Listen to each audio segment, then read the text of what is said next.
Yoon বলে, আমি আপনার নেশায় মাতাল হয়েছি। জেকে বলে, এটা তোমার ভ্রম মাত্র। ইউন বলে, আপনার হাসি আমার হৃদয়ে ঝড় তোলে। জেকে বলে, এটা তোমার ভুল ধারণা। ইউন বলে, আমি আপনাকে ভীষণ ভালোবাসি। জেকে বলে, এটা তোমার পাগলামি। ইউন বলে, কেন?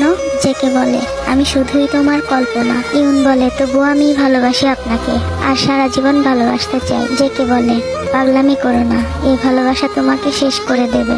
ইউন বলে, আপনার জন্য আমি শেষ হতেও প্রস্তুত। জেকে বলে, সত্যি যদি আমাকে ভালোবেসে থাকো তাহলে আমার কথা রাখো, ভুলে যাও আমাকে। ইউন বলে, ভুলে যাওয়াটা যে এত সহজ নয় জিয়ন সাহেব, চেষ্টা করেছি, পারিনি। জেকে বলে, কেন পারোনি? ইউন বলে, আপনি যে আমার মস্তিষ্কে মিশে আছেন। জেকে বলে, কিন্তু আমি যে তোমার হব না কখনো। ইউন বলে, জিয়ন সাহেব আপনি কি জানেন, স্পর্শে নয় অনুভবেও ভালোবাসা যায়। জেকে বলে, অনুভবে ভালোবাসা শুধু গল্পেই মানায়, বাস্তবে না। ইউন বলে, জিয়ন সাহেব। জেকে বলে, হ্যাঁ। ইউন বলে, আপনাকে তো আর পাওয়া হবে না, একটা জিনিস চাইবো শুধু, দিবেন আমাকে? জেকে বলে, কি বলো? ইউন বলে, আপনাকে দূর থেকে সারা জীবন ভালোবাসার অধিকারটা চাই, দিবেন আমাকে? না করবেন না প্লিজ।